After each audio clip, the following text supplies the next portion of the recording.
तू ही निरंकार। माँ के अनमोल वचन। मनुष्य का पिछला जीवन चाहे कैसा भी क्यों न हो, साधु की संगत उसके जीवन को महान बना देती है। अग्नि की तरफ और अग्नि डाली जाए तो आग ज़्यादा बढ़ेगी। अग्नि को शांत करने के लिए जल की ही आवश्यकता पड़ती है। इसी प्रकार क्रोधी को नम्रता के साथ ही शांत किया जा सकता है।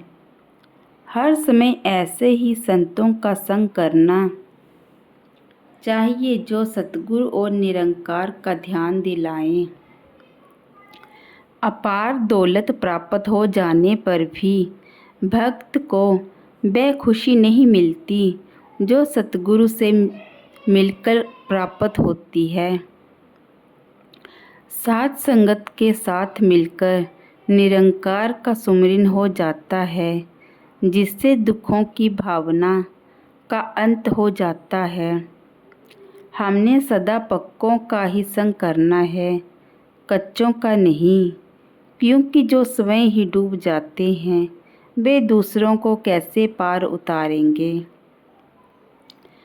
संत हमेशा अपनी कमजोरियों की तरफ नज़र डालते हैं, इसलिए उनका जीवन तब्दील हो जाता है। सतगुरु अपनी शरण में आए हुए प्रत्येक प्राणी को प्यार देता है। गुरु से प्यार पाने और उस प्यार को बनाए रखने के लिए अपना आप मिटाना पड़ता है। प्रत्येक काल में सतगुरु पाप पुण्य और बाहरी दशा को देखे बिना भक्तों को अपनी शरण में ले लेता है। सच्चाई हर युग में कायम रहती है। भक्तों ने जगह जगह जाकर सच्चाई ही बांटी, परंतु इसे वह ही बांट सकता है जो आप सच्चाई को जानता हो। जब मनुष्य की आत्मा परमपिता परमात्मा के साथ जुड़ जाती है, फिर उसे प्रत्येक के अंदर राम ही दिखाई देता है। तब ही प्रत्येक मनुष्य के लिए भले की कामना हो सकती है।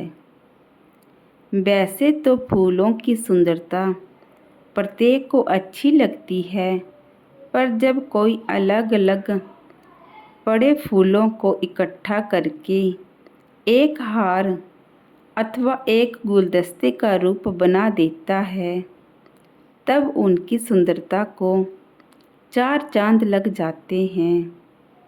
सतगुरु भी देवी गुणों वाले भक्तों को साध संगत का रूप देकर और निखार देते हैं। संतों बड़े ही प्यार से कहना, धन निरंकार जी।